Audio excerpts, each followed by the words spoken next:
Welcome back. Hope आप लोग सब बढ़िया होंगे, अच्छे से होंगे। और तो आज का जो हमारा टॉपिक है वो है CSS के ऊपर। ये मत सोचिएगा कि CSS मैं स्टार्ट करने जा रहा हूँ। CSS अभी स्टार्ट नहीं होगा क्योंकि अभी HTML का कुछ और हिस्से बचे हुए हैं जो कि मेजर रोल प्ले करेंगे। तो मेरे ख्याल से स्ट्रक्चर जब तक कंप्लीट ना हो जाए तब तक मैं CSS पे नहीं जाऊँगा। तो CSS में इसलिए आज के टॉपिक में क्यों मैं CSS बता रहा हूँ, क्योंकि अभी हम कुछ हद तक HTML के 70% चीज़ों को अभी हम 70 नहीं बोल सकते, 50% हम लोग कंप्लीट कर चुके हैं। तो मेरे ख्याल से अब वो स्टेज है कि आपको कम से कम CSS की एक चीज़ पता हो कि CSS हम कितने प्रकार से लगा सकते हैं, मतलब CSS लगाने के तरीके कितने हैं। ठीक है, तो CSS लगाने के तरीक़ों के ऊपर मैं आज ये वीडियो बना रहा हूँ, क्योंकि अब आने वाले टाइम पे चीज़ें ऐसी होंगी जिसमें आपको ये चीज़ का पता होना ज़रूरी है। जैसे कि क्लास और आईडी में मैंने लगाया था कुछ स्टाइल एलिमेंट आ गया था। आप सोच रहे होंगे कि स्टाइल एट्रीब्यूट था पर एक स्टाइल एलिमेंट कहाँ से आ गया, इसमें कैसे CSS यूज़ हो रहा है। तो मैंने आपको प्रॉमिस किया था कि मैं नेक्स्ट वीडियो में आपको CSS के तरीके बताऊँगा कि कितने टाइप से CSS को हम लगा सकते हैं। तो मेजरली जो CSS होता है ना, वो 3 टाइप से लगाए जाते हैं। ठीक है, तो जो सबसे पहले हमने देखा था जब हम बीच में हम कलर वलर चेंज करते थे HTML एलिमेंट के कंटेंट का, तो उस टाइम हम स्टाइल एट्रीब्यूट देते थे और CSS की प्रॉपर्टी और वैल्यू देते थे। ओके, तो उसको हम लोग जो बोलते थे वो एक तरीका होता था। ठीक है, उस तरीके को हम लोग बोलते थे इनलाइन CSS लगाना, उसको इनलाइन CSS बोलते थे हम लोग। ठीक है, जो टेक्निकल लैंग्वेज में उसको इनलाइन CSS बोलते हैं कि हम एलिमेंट के बीच में स्टाइल एट्रीब्यूट लगा के CSS की प्रॉपर्टी और वैल्यू दे रहे हैं। और जब हम क्लास और आईडी में आपको समझा रहा था, उस वीडियो में जो मैंने हेड में जो एलिमेंट लगाया था, स्टाइल एलिमेंट लगाया था, और उसके अंदर मैंने हैश से क्लास का सिंबल दिया था, हैश से आईडी का सिंबल दिया था, और फिर मैंने आईडी का नाम दिया था। फिर मैंने करली ब्रैकेट्स ओपन करके ब्लॉक ऑफ कोड्स लिखे थे, कुछ कलर थे CSS की प्रॉपर्टी और उसकी कलर की वैल्यू दी थी, रेड ब्लू ग्रीन ऐसे करके। तो वैसे जो सिस्टम को बोलते हैं, हम बोलते हैं इंटरनल CSS। ओके, तो इंटरनल CSS और इनलाइन CSS ये तो दो तरीके हो गए, और तीसरा जो तरीका होता है उसको बोलते हैं हम एक्सटर्नल CSS। तीसरा जो तरीका होता है एक्सटर्नल CSS। तो 3 तरीके होते हैं CSS यूज़ करने का HTML स्ट्रक्चर के अंदर। पहला होता है इनलाइन CSS, दूसरा होता है इंटरनल CSS, और तीसरा होता है एक्सटर्नल CSS। और CSS का फुल फॉर्म आपको पता ही है, कैस्केडिंग स्टाइल शीट। ठीक है, कैस्केड करना, किसी भी शीट को स्टाइल देना, कैस्केडिंग स्टाइल शीट इसलिए बोलते हैं इसको। तो समझते हैं पहले इनलाइन CSS क्या होता है। वैसे बहुत से लोगों को जिन्होंने मेरी वीडियो शुरू से देखते हुए आ रहे हैं उनको शायद पता होगा कि इनलाइन CSS लगाना पता होगा, लेकिन उसको इनलाइन CSS बोलते हैं, तो शायद आज पता होगा उनको। तो अगर आप पहली बार मेरी वीडियो देख रहे हैं तो मेरे प्लेलिस्ट को एक्सेस कीजिए, उसमें मैंने शुरू से लेके आज तक का जितने भी स्टेप्स हैं to become a web developer, step by steps मैं उस वीडियो में हिंदी में उसको समझाया हूँ क्लियरली विथ एग्जांपल्स। ओके, तो इनलाइन CSS क्या होता है मैं दोबारा एक बार वो समझाता हूँ आपको। चलते हैं विजुअल स्टूडियो कोड के ऊपर, जहाँ पे अपन और अच्छे से इसको एग्जाम्पल के थ्रू समझेंगे। जैसे कि मैंने यहाँ पे index.html करके एक पेज बनाया हुआ है। ओके, मैंने यहाँ पे index.html करके एक पेज बनाया हुआ है, और मैंने यहाँ पे टाइटल दे दिया how to add CSS in different way. मतलब CSS को हम किन किन तरीक़ों से ऐड कर सकते हैं HTML स्ट्रक्चर में। ओके, तो यहाँ पे मैं बॉडी के अंदर मैं एक हेडिंग टैग डालता हूँ या H1 एलिमेंट डालता हूँ। तो मैं यहाँ पे हमेशा ध्यान रखिएगा कि जो भी आप लिखें स्मॉल लेटर्स में ही कोडिंग करिएगा, वो ज़्यादा अच्छा रहता है और रिकमेंडेड भी रहता है। ओके, तो मैं यहाँ पे H1 में दे देता हूँ CSS। ओके, सिर्फ CSS देता हूँ, सेव कर देता हूँ, और यहाँ पे मेरा CSS अकेला आया है। ओके, अगर मान लीजिए मैं इसको बड़ा कर देता हूँ ताकि आपको दिखे सही से। ओके, तो मैंने यहाँ पे हेडिंग 1 दिया है मोस्ट इम्पोर्टेंट, और CSS अकेला दिया और कुछ नहीं दिया। अगर मैं चाहता हूँ कि इसमें इस CSS को मैं कलर ब्लू करूँ तो मैं क्या करूँगा, मैं CSS की प्रॉपर्टी और वैल्यू लगाऊंगा किस एट्रीब्यूट में, HTML के स्टाइल एट्रीब्यूट में। ओके, तो उसका लगाने का तरीका मैं आपको ऑलरेडी बता चुका हूँ। जैसे स्टाइल एट्रीब्यूट यूज़ करेंगे, लेकिन वो कहाँ करेंगे, HTML के एलिमेंट के अंदर, किसके अंदर, ओपनिंग HTML एलिमेंट के अंदर। यहाँ मेरा HTML एलिमेंट क्या है, H1, या अपन इसको टैग नेम भी बोल सकते हैं। तो H1 टैग नेम क्या है, या H1 एलिमेंट क्या है, मेरा हेडिंग है जिसको हम H1 एलिमेंट बोलते हैं या टैग नेम बोलते हैं। उसके अंदर में क्या लगा रहा हूँ, स्टाइल एट्रीब्यूट लगा रहा हूँ, किसका, HTML का, और वैल्यू क्या दूंगा, CSS की प्रॉपर्टी और CSS की वैल्यू, क्योंकि मुझे CSS जो कंटेंट जो लिखा है यहाँ, इसका मुझे कलर ब्लू करना है। तो मैं स्टाइल एट्रीब्यूट जो है H1 ओपनिंग, मतलब ये ओपनिंग टैग होता है और ये क्लोजिंग टैग होता है। ओके, तो ये ओपनिंग टैग के अंदर मुझे लगाना होता है। तो मैं यहाँ पे स्टाइल एट्रीब्यूट दूंगा इज इक्वल टू, वैल्यू देना आपको पता ही है कैसा है, मैं यहाँ पे CSS की प्रॉपर्टी दूंगा जैसे कि कलर। कलर में क्या दे देता हूँ, कलर दे देता हूँ क्रिम्सन। ओके, मैं सेव कर देता हूँ और मेरा यहाँ पे CSS जो है वो कलर ब्लैक से क्रिम्सन कलर हो गया। तो मैंने यहाँ पे स्टाइल दे दिया है, ठीक है, यहाँ पे मैंने CSS को स्टाइल दे दिया है CSS के थ्रू। ओके, किसके अंदर, H1 एलिमेंट के अंदर। तो इस तरीके से जो हम स्टाइल एट्रीब्यूट का यूज़ करते हैं, किसी चीज़ को कलर करना, बैकग्राउंड कलर, बॉर्डर, बहुत कुछ करा सकते हो आप इस स्टाइल एट्रीब्यूट से। CSS की सारी चीज़ें आप इसके थ्रू स्टाइल एट्रीब्यूट से करा सकते हो पर्टिकुलर एलिमेंट के लिए। लेकिन ये कहीं कहीं पे ठीक लगता है, कहीं कहीं पे ठीक रहता है। जब हमारा बड़ा प्रोग्राम बनता है तो इसकी ज़रूरत हमको बहुत कम पड़ती है स्टाइल एट्रीब्यूट को लगाने की। तो ऐसे जो लगाना जो बोलते हैं, इस तरीके को हम बोलते हैं इनलाइन CSS टाइप। दैट इसका टाइप जो है वो इनलाइन CSS है, क्योंकि हम लाइन के अंदर इन कर रहे हैं CSS को। तो ये लाइन है हमारी, इसके अंदर हम CSS को यूज़ कर रहे हैं, तो इसको इनलाइन CSS बोलते हैं। ओके, तो इस ऐसी चीज़ों को हम इनलाइन CSS बोलते हैं। तो वो हम पैराग्राफ में भी कर सकते हैं, जो आपको पता है कि हम पैराग्राफ में भी यही सेम, अगर मैं इसको स्टाइल दे देता हूँ और इसकी वैल्यू जो है कुछ अलग दे देता हूँ, मान लो कि मैं बैकग्राउंड कलर दे देता हूँ इसका, और बैकग्राउंड कलर में कुछ डार्क गोल्डन रॉड दे देता हूँ, और मैं इसको सेव करता हूँ। तो और मैं यहाँ पे कुछ कंटेंट डाल देता हूँ, नहीं तो दिखेगा ही नहीं, लॉरम डाल देता हूँ। ओके, और मैं सेव कर देता हूँ। तो मैंने क्या किया, P में इनलाइन CSS लगाया है स्टाइल एट्रीब्यूट के थ्रू। बैकग्राउंड कलर मेरी CSS प्रॉपर्टी है, और कॉलन के बाद जो चीज़ आ रही है वो मेरी CSS की वैल्यू है, और ये सेमी कॉलन जो है वो एग्जीक्यूशन कंप्लीट हो गया है। ये ब्राउज़र को मैं बता रहा हूँ मेरे CSS की एग्जीक्यूशन कंप्लीट हो गया है। इन्वर्टेड कॉमा से पहले आपको ये लगाना होता है। इसके बारे में मैंने पूरा विस्तार से बताया पहले की वीडियो में, आप उसको जाके देख सकते हैं। ओके, मैं सेव करता हूँ और यहाँ पे मेरा बैकग्राउंड कलर इसका चेंज हो गया। तो मैं पर्टिकुलर हर एलिमेंट में अपनी CSS यूज़ कर सकता हूँ, और ऐसे लगाने तरीके को हम बोलते हैं इनलाइन CSS लगा रहा हूँ मैं। ओके, तो ये होता है इनलाइन CSS। दूसरा क्या होता है, दूसरा होता है हमारा इंटरनल CSS। तो इंटरनल CSS की भी हमें कभी कभी ज़रूरत पड़ती है, जैसे कि हम क्लास यूज़ करते हैं, या आप ज़रूरी नहीं है कि आप क्लास को इंटरनल में यूज़ कर सकते हो, वो डिपेंड करता है आप जब कोडिंग करते हैं तो आपकी आवश्यकता कहाँ लगाने की है CSS की। आप इनलाइन लगा के, अगर आपका काम इजी बन रहा तो आप इनलाइन लगा सकते हो। अगर आपको बहुत सारी चीज़ों में चेंज करना है, सेम स्टाइल यूज़ करना है, तो आप क्लास लगा के हेड में यूज़ कर सकते हो। ओके, तो मेरे ख्याल से इंटरनल जो CSS है उसके बारे में अपन ने थोड़ा सा एक पिक्चर देखा था जब मैंने क्लास और आईडी जब समझाया था, तब मैंने आपको इंटरनल CSS लगा के दिखाया था। उसके बारे में मैंने आपको ज़्यादा जानकारी नहीं दी थी, क्योंकि मैंने आपको प्रॉमिस किया था कि इसके बारे में डिस्कशन आगे की वीडियो में अपन करेंगे।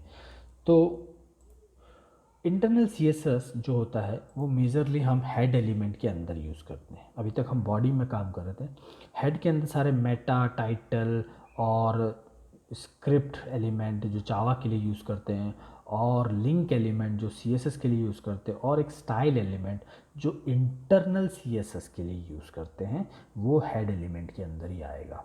ओके, फॉर एग्जांपल CSS को अगर हेड के अंदर यूज़ करना है तो यहाँ पे स्टाइल एट्रीब्यूट नहीं, स्टाइल एलिमेंट को हमको लेके आना पड़ेगा। तो स्टाइल एलिमेंट का ओपनिंग टैग और क्लोजिंग टैग दोनों होता है। अगर मैं एंटर करूँगा तो मेरा दोनों चीज़ें यहाँ पे बन के आ जाएंगी, स्टाइल और क्लोजिंग स्टाइल में।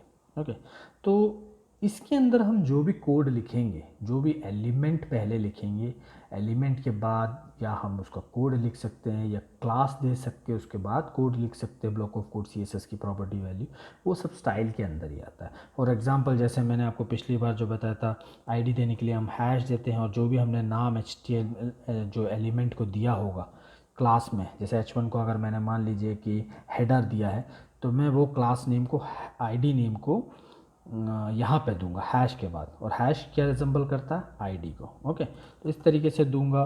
उसके बाद मैं ब्लॉक ऑफ कोड या सीएसएस की प्रॉपर्टी लगा दूंगा, जैसे कलर हो गया या कुछ भी जो भी है वो मैं यहाँ पे देता हूँ। ऐसे ही करते थे अपन। तो ये जो हम कर रहे हैं ना, ऐसे सीएसएस को हम बोलते हैं इंटरनल सीएसएस। ये इस HTML डॉक्यूमेंट, ये पूरा डॉक्यूमेंट ही कहलाता है ना। इस डॉक्यूमेंट के अंदर मैं इंटरनल सीएसएस लगाया, तो इंटरनल सीएसएस कहाँ लगता है, हेड के अंदर। और सीएसएस लगाने से पहले हमें कौन से एलिमेंट को यूज़ करना होता है, स्टाइल एलिमेंट को। उसके अंदर हम इस तरीके के ब्लॉक ऑफ कोड्स देते हैं, है ना। दोनों इनलाइन और इंटरनल, दोनों का जो स्टाइल होता है सीएसएस देने का वो थोड़ा सा अलग होता है। ओके, अब जैसे मान लीजिए कि मुझे बॉडी एंटायर डॉक्यूमेंट में, इस वेब पेज के अंदर मुझे बॉडी का कलर जो है वो चेंज करके रखना है, तो मैं बॉडी एलिमेंट दूंगा, करली ब्रैकेट्स दूंगा, क्योंकि सीएसएस की प्रॉपर्टी और वैल्यू करली ब्रैकेट्स के अंदर ही आती है, ठीक है। और अगर मैं इसका बैकग्राउंड कलर देता हूँ, जो मेरा बॉडी का कलर है, मतलब बॉडी का कलर मतलब मैं इसकी वैल्यू दे देता हूँ डार्क खाकी। बॉडी का कलर मतलब ये जो अभी वाइट है बॉडी, ये पूरा बॉडी है हमारा, है ना, ये वाइट कलर में जो है।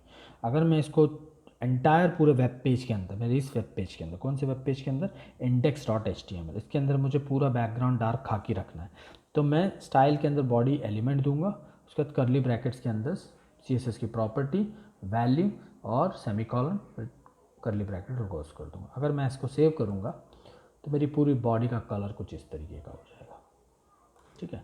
और अगर मान लो कि मैं चाहता हूँ कि भैया जितनी भी बार मैं हेडिंग 1 डालूँ उसका मेरा कलर एक ही रहे हर बार इस पेज के अंदर, तो वो भी मैं कर सकता हूँ। मैं h1 दे रहा हूँ और मैं यहाँ पे करली ब्रैकेट दूंगा, और इसका जो कलर है वो मैं चाहता हूँ कि भाई मेरा जो कलर है वो कुछ हो जाए आपका, एक मिनट ये इधर चला गया था, मेरा कलर हो जाए कुछ अपन डार्क ऑरेंज ले लें, दिखेगा खाकी के ऊपर, दिखना तो चाहिए। तो मैं यहाँ पे सेव करूँगा, चलेगा नहीं क्योंकि यहाँ पे ने ये कॉलन नहीं दिया था, सेमी कॉलन। और यहाँ पे मेरा जो H1 CSS है वो देखिए ऑरेंज कलर का आ गया, ठीक है।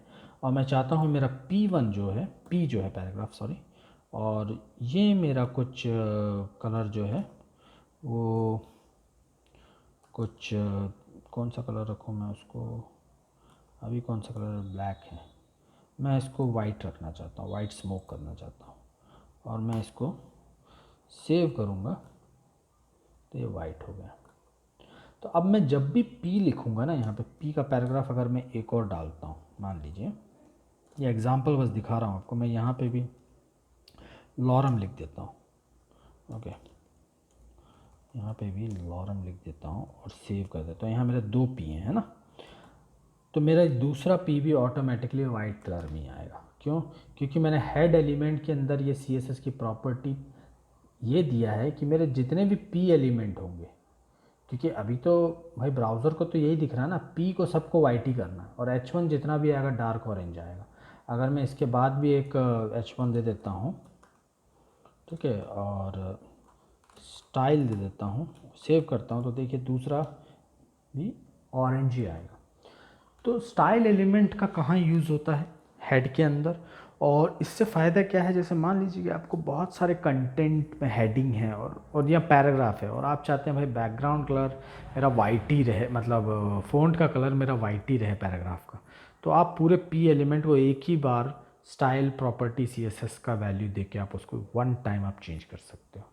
और आप चाहते हो कि कुछ कुछ पैराग्राफ मेरा वाइट ना हो, तो उसमें फिर आप स्टाइल एलिमेंट के अंदर उस एलिमेंट P जिसमें वाइट ना हो उसको आप क्लास या आईडी दे के उसको एक दूसरे कलर में दे सकते हो।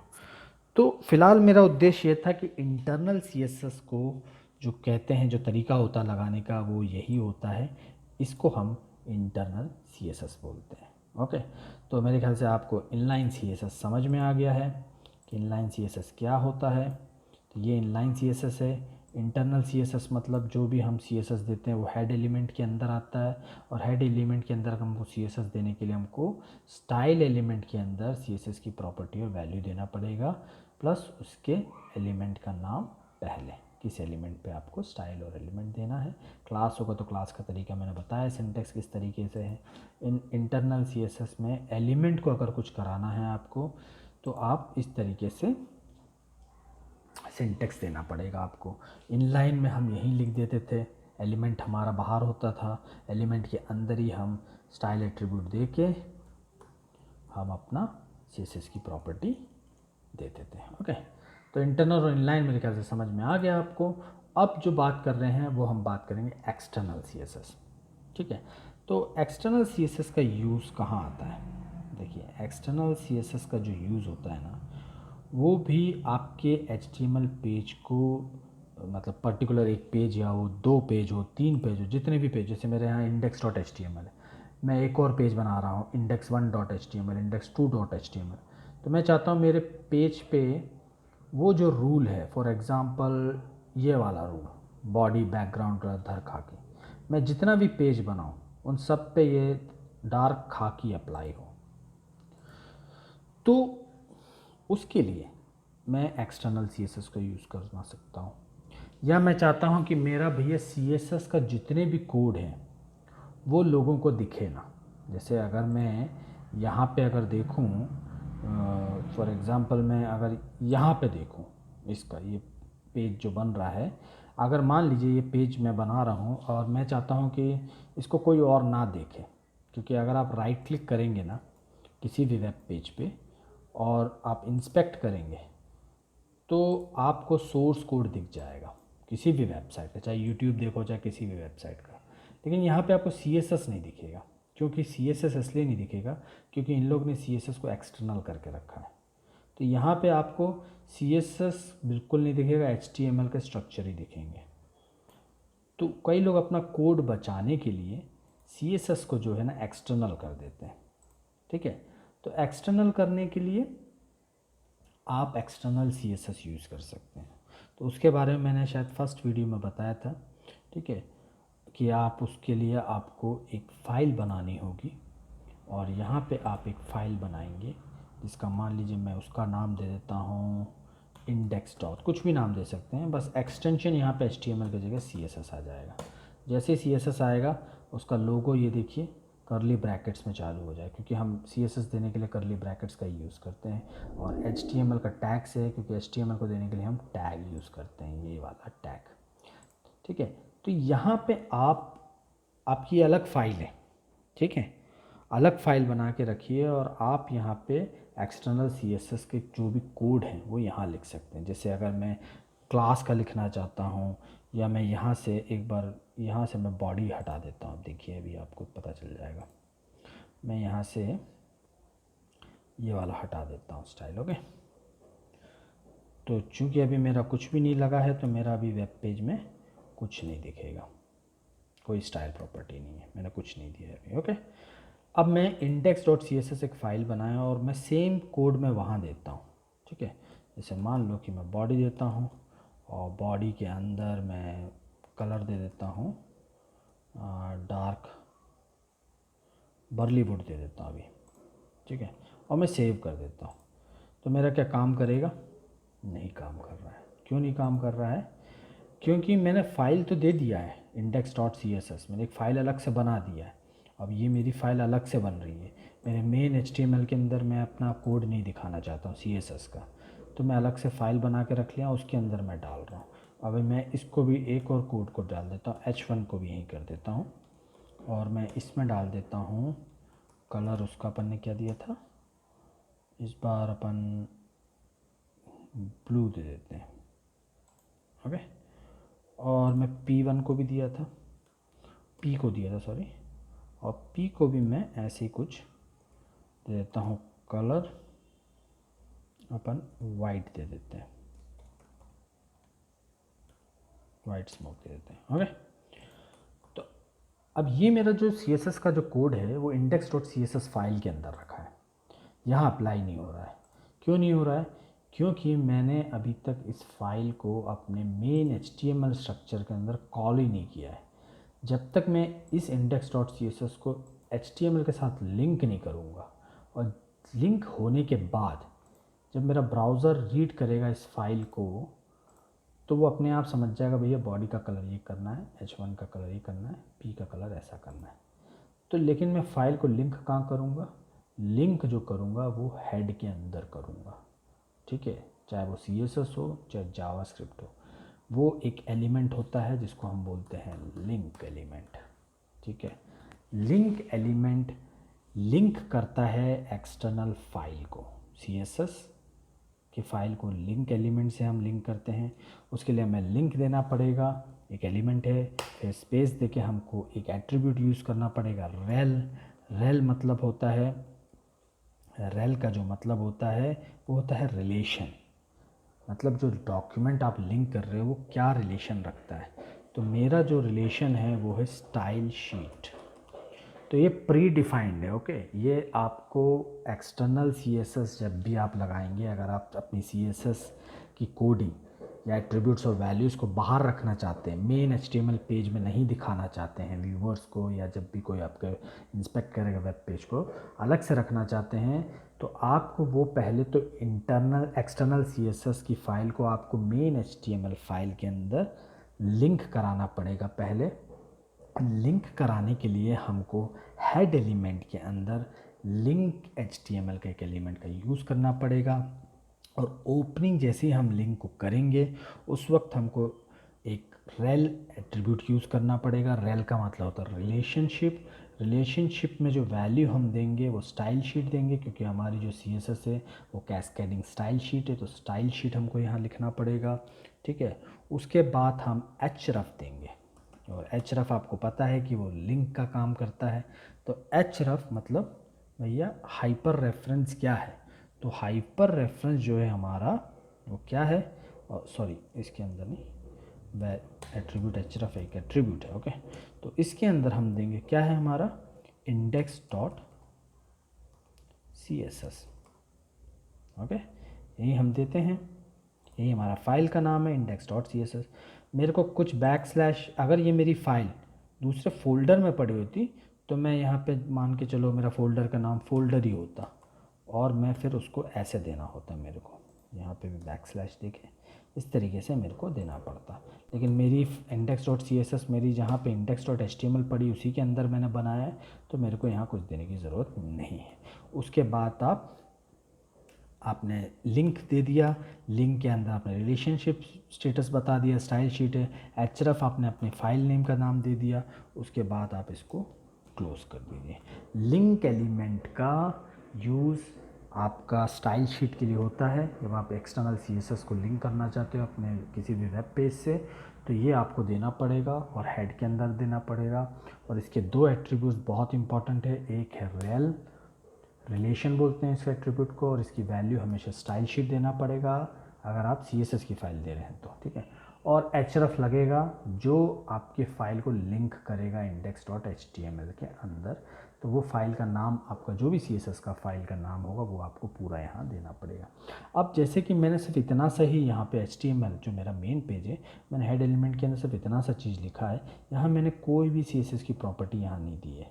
तो क्या करेगा, जब मेरा ये प्रोग्राम index.html रन करेगा ना HTML पेज, तो ब्राउज़र इधर पे पड़ेगा, क्योंकि टॉप टू बॉटम पड़ता है।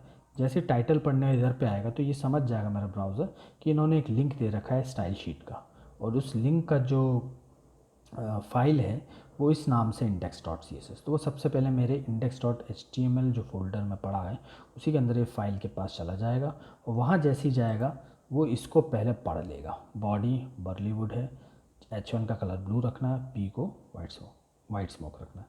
इसको पढ़ने के बाद, रिमेंबर करने के बाद, वो जैसे ही बॉडी टैग पे आएगा, H1 पे आएगा, क्योंकि उसने पढ़ा है कि भैया लिंक में ये दिया है index.css में कि बॉडी का कलर तो पहले बर्लीवुड करना, तो पहले वो बॉडी का कलर को बर्लीवुड कर देगा। फिर H1 आएगा उसकी लाइन में, H1 को वो ये कलर कर देगा ब्लू, और P को वो वाइट स्मोक कर देगा। तो अगर मैं इसको रन करूँगा तो आपको वही चीज़ दिखेगा जो मैंने अभी आपको बताया है। ये देखिए, ठीक है।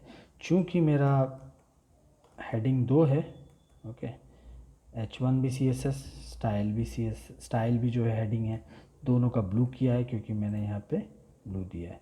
कलर P का वाइट स्मोक है, वो बैकग्राउंड में है इसलिए नहीं दिख रहा क्योंकि बर्लीवुड और वाइट स्मोक दोनों मैच कर रहे हैं, इसलिए वो हल्का दिख रहा है। मैं इसको ब्लैक कर देता हूँ ताकि आपको ढंग से दिखे।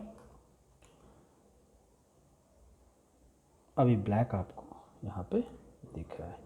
मैंने यहाँ बॉडी का कलर किया है, मुझे कलर नहीं, मुझे बैकग्राउंड कलर देना था क्योंकि बॉडी में तो कुछ अभी आपको दिखेगा, ठीक है। तो ऐसी चीज़ों को हम बोलते हैं एक्सटर्नल CSS, ओके। तो कई बार क्या होता है, प्रोग्रामर्स या बड़े बड़े जो प्रोग्रामर्स होते हैं, डेवलपर्स होते हैं, वो मैक्सिमम CSS को एक्सटर्नल ही रखते हैं। आप एक ही बार ही बना लीजिए फाइल, तो ये CSS की जितनी भी आपकी जो CSS की प्रॉपर्टी होगी वो आपको बीच में यहाँ पे HTML में घुसेड़ना नहीं पड़ेगा। आप अलग से आप बना के रख लीजिए। चाहे आपको क्लास का भी बनाना है तो आप यहाँ पे ID का बनाना है तो ID बना सकते हो आप।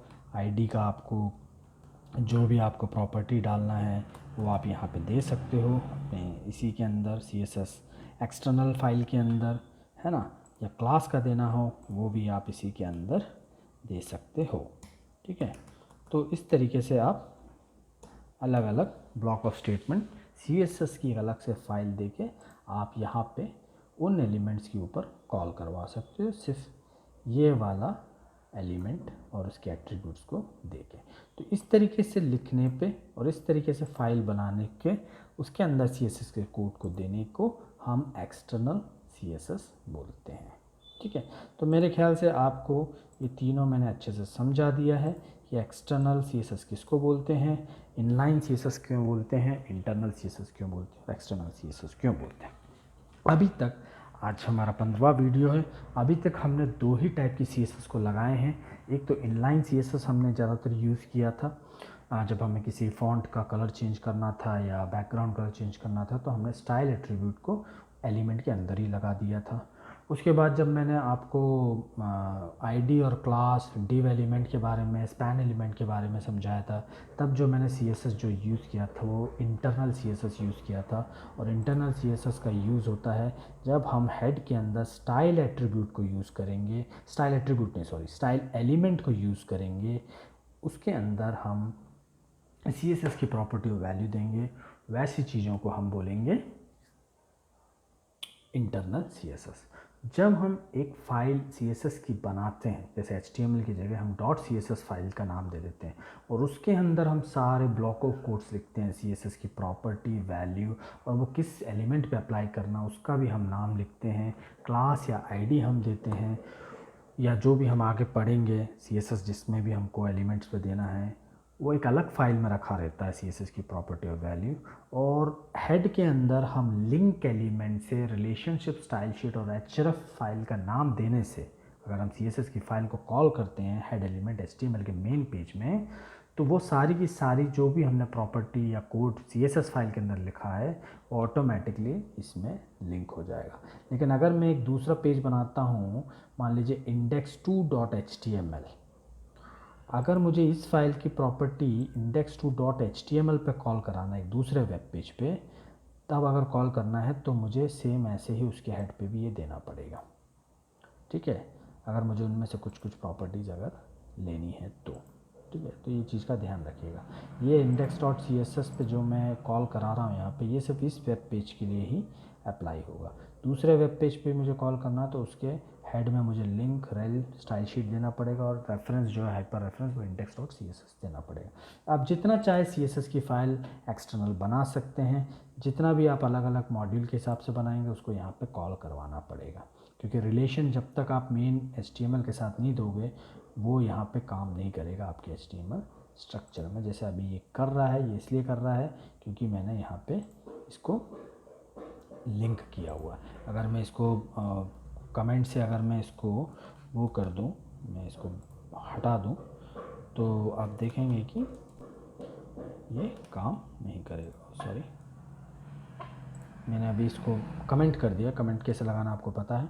तो ये अभी एग्जीक्यूट नहीं करेगा ब्राउज़र। अभी मैं इसको खोलूँगा तो देखिए कोई प्रॉपर्टी अप्लाई नहीं हो रही है, क्योंकि मेरी CSS की फ़ाइल बनी हुई है, लेकिन मैंने कमेंट करके रखा है इसलिए वो यहाँ पे काम नहीं करेगा। अभी मैं इसको हटा दूँगा तो ये बाकायदा काम करेगा।